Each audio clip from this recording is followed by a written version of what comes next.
objectif nyingine bazanywe n'indi ntego ya kwiba manguruwe na kwiba ingurube no kwiba amabata make kutia barriere masarakasi barriere balikuwa tafuta ndio franga baje gushaka amafaranga basi bangekuwa na objectif mwasi kama nasikiaga takuko kwenye bari n'intego runaka ubutajya wumva pambana bari kurwana na masasi kalia bakagira bagasubiza wenda M23 inyuma kuna bana baki make ni sana vile wewe unaenda kuvita ku 10 km ni nkuko wajya ku ntambara mu birometero 10 nafikia ku 6 km haba yafika ku 10 km uragera ku kilometero 6 turagera ku kilometero 10 mama 1000 francs 2000 francs genda bambura mama 10,000 5,000 rero zitafutia mitai akajya kwishakira amafaranga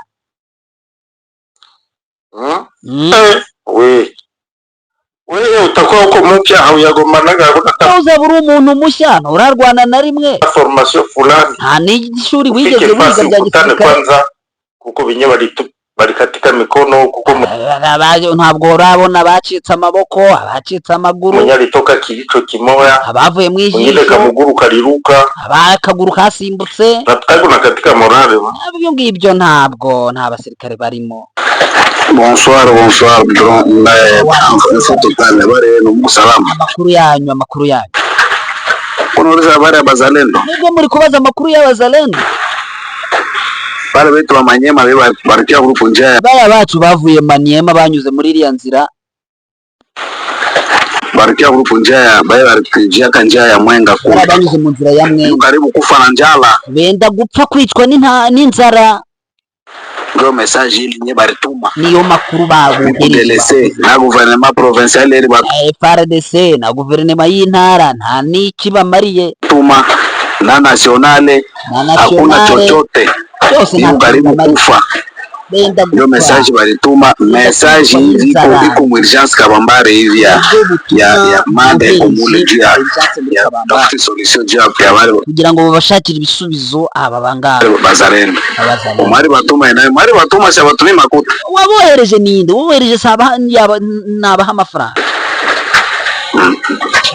ndio habari kwa kweli aya makuru ahari banke biko delese ababaja baratereranywe ku rwego rukomeye baratereranywe ali sona bari batumia kasaba rendelea kama 15,000 francs agiye cyose babahaye gusa 15,015 byonyine 15,000 francs jo bakajipublier mu kupokea barangije barafata bashyira mu magroupe bashyira hehe 1000 kila mtu kuri buri muntu kujipublier dango ile makuta ilishaka na leo bitika aitika kitana taku telefoni amafaranga karibu kufanya kuna kika bana telefoni aba biko mukamba si barudie abapende aba barabagira basubire inyuma baba fetu bili wanapenda kufanze ni kibazo.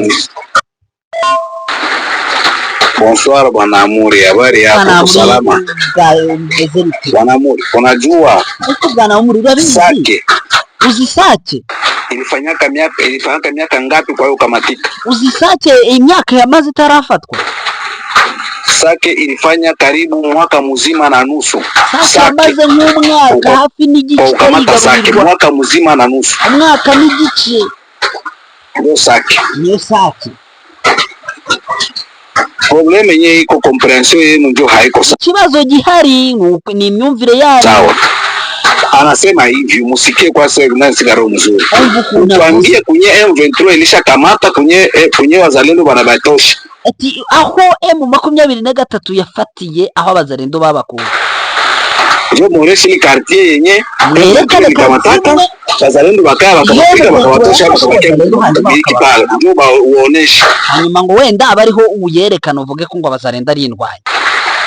Uvira bapigana kana Uvira M23 ntiraharwanira ntirabagaba y'igitero ngo bakirebe. M23 na bali babandi beno bapigana. Ntabwo M23 yarwana nabo babandi banyu reka. Aka Uvira tunasikia wanaamuru wanasikia hata maneno mtu kuna ongea ndio mwumva ibyo abantu bari kuganira abayapiganaka Uvira ntibararwana muri Uvira na rimwe igihe bazarwana kanze muzabibona baripigana Kamanyola bakapigana barwaniye Kamanyola Katogota barwanira Katogota mpaka saa hii M23 Katogota kugeza magingo ya M23 cyari Katogota hakuyafika Muzalendo Katogota nta Muzalendo wari wakandagira Katogota. Muzalendo wa mwisho uko Ruvungi, Muzalendo wa nyuma hari ahantu bita Ruvungi. unasikia bwana Amuri, ndio maneno ile yesi sigaro kuna iko nasema usitu quartier yenye basha récupérer ka metre moya yenye na ni quartier nimwe barigarurira ya ngo bafate metero ili kamata bazali bakaguye récupérer metre moya. Ndio mtuambie huyu tusikie mutugire quartier nimwe biga bwana Amuri. Mimi kuna kupandwa information sikuulize mwere groupe bale kuna kupandwa kubaza muri groupe tinda kubaza bira by'amabandi yanyu information sikuulize mwere groupe bale babandi be baritoka kole sema nakia kupingana kuvuga bale baje ngo baje kurwana. So wa grand frère harimo umwana harimo umuhungu wa mukuru wanje bwana Amuri. Mimi kuna sikuulize mwere groupe bale babandi be baritoka kole sema nakia kupingana yuko garso wa grand frère wangu mtoto wa kaka yangu uko mule wanamtaka kuuliza watu wote na Salama bila watakwambia Kiliobo.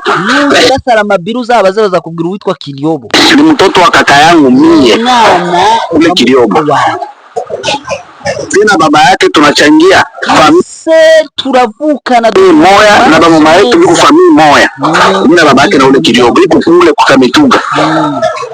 Nipo karibu kufa na njaa. Hii nakwambia ni mada yenye ilitiliwa mu groupe ya Kabambare leo. Ni byo byashizwe muri groupe ya Kabambare uyu munsi.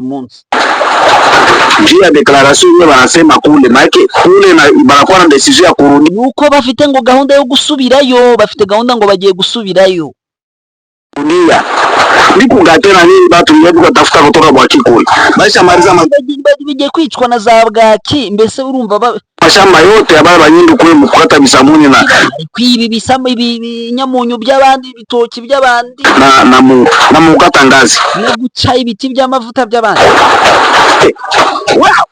Pata information ndio kurikira makuru wote atukuulize tukuna kwa informe ndio habari iko kule saa hii sio ukirudi pale karibu kufa na njala. De la fois bonsoir tete à moi huko wako habari yako usalama Kigongo biko napigana kule mwisho watu mbese ko Kigongo bari kurwana hariya nya message Kigongo biko napigana kule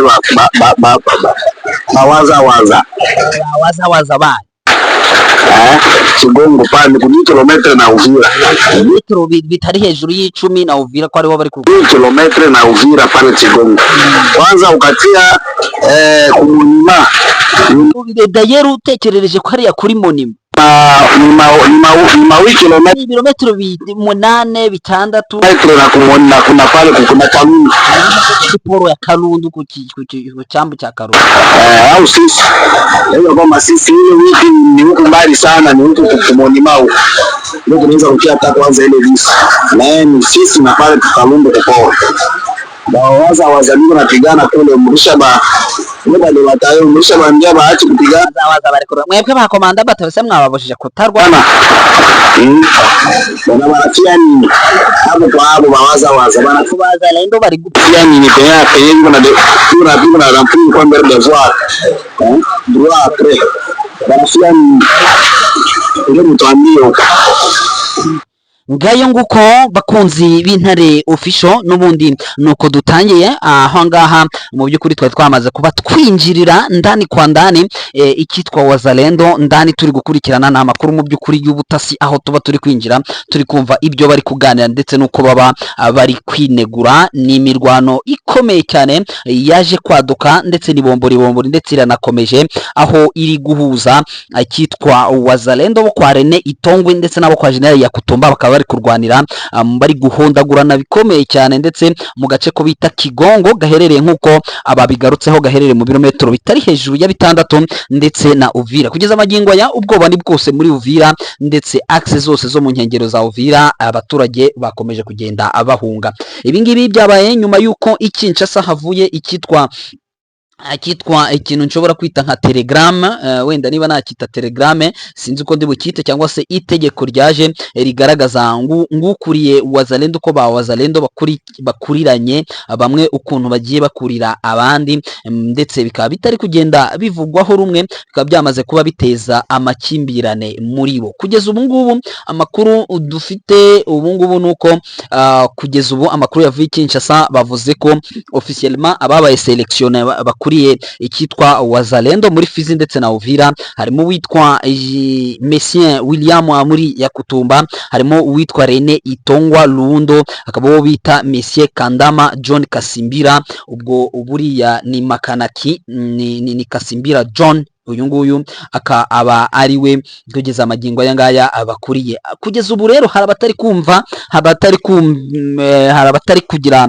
kwiyumvamo mu bari bakuriye, akaba ariyo mpamvu mwagiye mwumva bamwe bakomeje kugenda bashyamirana. Uvira mu masaha y'ijoro yose masasu yaraye ari gutogota, nkuko imboni yacu yatwadekera tubwira ati Uvira iko 23h masasi zinatokota mu komine ya Kalundu atuya Jua Koze ni gani mu quartier Songo ndetse kama ni bamwizi kama ni nini hatuya Jua. Urumva ko rero kugeza amagingo ya ibintu bitoroshye na aga atoya. Hanyuma twihuse cyane ndetse kugira ngo tugende tureba muri axe zose uko bimeze, dore ko umunsi w'ejo tutigeze tugira icyo tubagezaho, ndetse yemwe n'ejo bundi urumva ko ni hafi iminsi ibiri, umunsi n'igice cyangwa ibiri yose tutabagezaho amakuru ku Ntare Official, aho twari tumaze iminsi dusa nkaho duhuze, ariko nyabona mujye mudutera inkunga. Hari igihe cyitwa crise kikubitamo, cyitwa internet kikatubera ikibazo, namwe mwakabaye mubigiramo uruhare, hanyuma tugakomeza kubaka ndetse umuryango mugari w'Intare Official. Twizere ko rero muramutse mukeneye kubikora mwatwandikira, hanyuma tukababwira ubufasha bwanyu, inkunga zanyu ko mushobora kuba mwazitera. Hanyuma twihuse cyane nkuko murimo mubibona muri Burare, muri Muzinzi, muri Ngweshe, muri Kihambe ndetse no mu gace ko bita Mulame. Ahangaha ni muri axe ya Walungu, naho imirwano yakomeje, aho kugeza amagingo aya ngaya ikitwa imirwano yakomeje, ikaba ndetse ibiturika bikomeje kugenda byumvikana muri utu duce. Turaza kuba ndetse muri rusange tubikurikirana, dore ko ngo hari ababuze aho banyura ndetse ngo binjiye bagabye igitero, bikaba byageze mu by'ukuri bikaba byabaye ngombwa yuko abangaba babura ukuntu basubira inyuma. Biravuga ko bashobora kuba bamaze ndetse no gutabwa muri yombi. Icyavugwaga ndetse ku bitero bikomeye cyane byabereye ahangaha mu nkengero ya Kabare ndetse hafi y'ikibuga cy'indege cya Kavumu ni muri axe ndetse mu gace ko bita Kamakombe. Iyi ngiyi Kamakombe akaba ariyo ndetse yarimo yumvikanagamo ibiturika. Kamakombe ikaba iri hafi y'ishyamba rya Mbayo, akaba ariho hari hamaze iminsi yumvikana amasasu, akaba ari muri groupement ya Burare, ndetse kugeza amagingo aya ngaya 23 bikaba bivuga ko yamaze kuba igerageza gusubiza inyuma ikitwa Wazalendo, n'ubundi zari zirimo zirwanira muri iyi axe zikeneye kugira ngo zirebe niba zishobora kuba zakwigarurira aka gace, ndetse ku buryo kibashobora gushyira igitutu gikomeye kuri iki kibuga cy'indege. Hanyuma twihuse cyane munyemere duhite dusimbukira ndetse tunyarukira mu nkengero, hano ni muri teritware ya Masisi. Tugaruke ku byavugwaga ko bita General Autoproclame Mutayomba, byari byavuzwe ko yakubiswe ikompora ku munsi w'ejo bundi. Biravugwa ko uyu mugabo akomeje guhumeka insigane, ndetse bikaba bivuga ko ndetse ashobora kuba ari guhumekera muri za bombone mu bice muri axe, aho yajyanywe aho bita za Kibua, akavanwa Kibua akajyana Walikale centre ku bitaro bikuru, aho byari biteganyijwe ko Walikale centre agomba kurizwa indege akajyanwa kuvuzwa. Uyu nguyu biravuga ko yaba yararasanywe ndetse yemwe n'umutegarugori n'umwe. Abangaba ikitwa za Wazalendo ziba zizwiho kugira abagore benshi. Bivugwa ko rero uyu nguyu uko byagenda uko ariko kose uyu mugabo atorohewe na gatoya. Ni bimwe turi bujye tugenda tukurikirana tureba ese bimeze bite byitwaye bite, aribyo turi bujye tugenda tureba muri rusange. Hanyuma muri axe ya za Busenene, Bushinge ndetse no mu gace aho bita inyeshyamba zigeze muri 15 za CMC zamaze kuba ziripotinga, bamaze kuba biripotinga ku mugabo wita Dominique, uyu bita Dominique Ndaruhutse. Abangaba ni ba CMC, ndetse bikaba bivuga ko biripotinganye n'uwo bita Colonel Kazungu. Uyu nguyu akaba avuka ahangaha i Busenene, akaba biripotinze muri mama 23 nyuma y'inama cyangwa se uruzinduko uwo bita Prince Mpabuka. Uyu akaba ari akaba ari administrateur wa territoire ya Rucuro, akaba ngo yari yahatembereye ari hamwe ndetse yemwe n'uyu nguyu Generali Bodoué, aho bashishikariza insoresore kugira zite kuba ngo ndetse ngo bakwiyunga na 23. Nk'uko byagenze rero byanga abikunze, ibyo ngibyo nibyo biri kugenda bitangazwa muri iyi axe. Munyemerere tuvanga duhite dusimbukira Showa, Burora ndetse na Murema, hongeye kugabwa ibitero. Amakuru atugera tubwira ko ngo ibitero byagabwe ndetse ngo mu buryo bwo kwihorera, nyuma yuko baba Mutayomba twari tuvuzeho barashweho ndetse bagahunga bakamburwa n'ibikoresho bari bazanye, kuko hari hazanywe ibikoresho byinshi birimo za bote n'ibindi byari bigiye guhabwa izi Wazalendo, bikaba byararangiye babyambuwe. Ibi rero nabyo turakomeza kugenda tubirebera hafi, hanyuma tuze kuba tubabwira uko situation zihagaze. Nyuma yuko tubabwiye ko hari abakozi bo muri Sake baje gushimutwa, bagashimutwa ahangaha muri Kimoka. Amakuru hari ngo nuko chef de quartier, ariko kandi ubwo ni localité, kuko niba ari Sake yamaze kuba cité, niba ari iki sinzi ukuntu turi bubivuge. Ni quartier ya Kimoka muri cité ya Sake, mu by'ukuri cité iyobowe na mama 23. Hari saa 3 z'ijoro aho umuyobozi